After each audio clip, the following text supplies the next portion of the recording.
அஸ்ஸலாமு அலைக்கும் வரஹ்மத்துல்லாஹி வபரகாத்துஹு. நீண்ட நாட்களாக சில பேர் குரான் ஓதுனாலும் அதில் சில தவறுகள் இருக்கும்.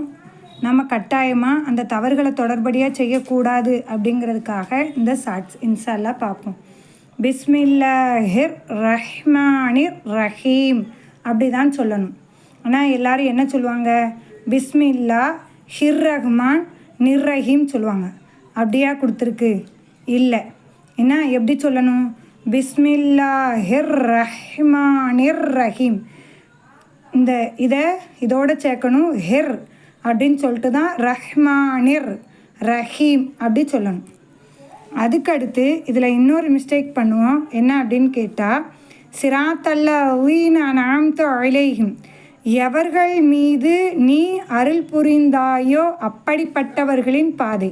இதில் என்ன பண்ணுவோம் அப்படின்னு கேட்டால், அன்அம்தன்னு சொல்லாமல் அன்அம்து அப்படி சொல்லுவாங்க. அப்போ அன்அம்துன்னு சொன்னால் நான் அருள் புரிந்தேனே அப்படிங்கிற அர்த்தத்துக்கு உள்ளாகும். நஅூது பில்லாஹ். அப்போ வார்த்தையால் ஏற்படக்கூடிய சிற்காயிரும். எல்லாம் பாதுகாக்கணும். அதுக்கடுத்து வலல்லாலீன் அப்படி சொல்லணும். எல்லோரும் வளல்லாலின்னு சொல்லுவாங்க. வளல்லாலின்னு சொல்லக்கூடாது. அப்போ இங்கே இதில் உள்ள ஒரு லாம் இல்லாமல் போயிடும். வலல்லாலீன் இல்லு, இங்கே ஒரு இல்லை சேர்க்காமல் விட்டுருவாங்க. குரானில் ஒரு இடத்த கூட்டினாலும் சரி குறைச்சாலும் சரி பெரும் பாவம். சரிங்களா? நபி ஸல்லல்லாஹு அலைஹி வந்து சொல்கிறாங்க, நான் சொல்லாத ஒன்றை எவன் சொன்னானோ அவன் தன்னுடைய இருப்பிடத்தை நரகமாக்கி கொள்ளட்டும் அப்படின்னு ரசூலுல்லாஹ் சொல்கிறாங்க. இப்போ அல்லாஹ்வுடைய வார்த்தை யோசித்து பாருங்கள். அதனால் ரொம்ப கவனமாக தான் ஓதணும். அதேமாரி கௌசர் சூறாவில் வந்து இன்னா ஆழ்த்தைனாக்கள் கௌசர் அப்படி சொல்லணும்.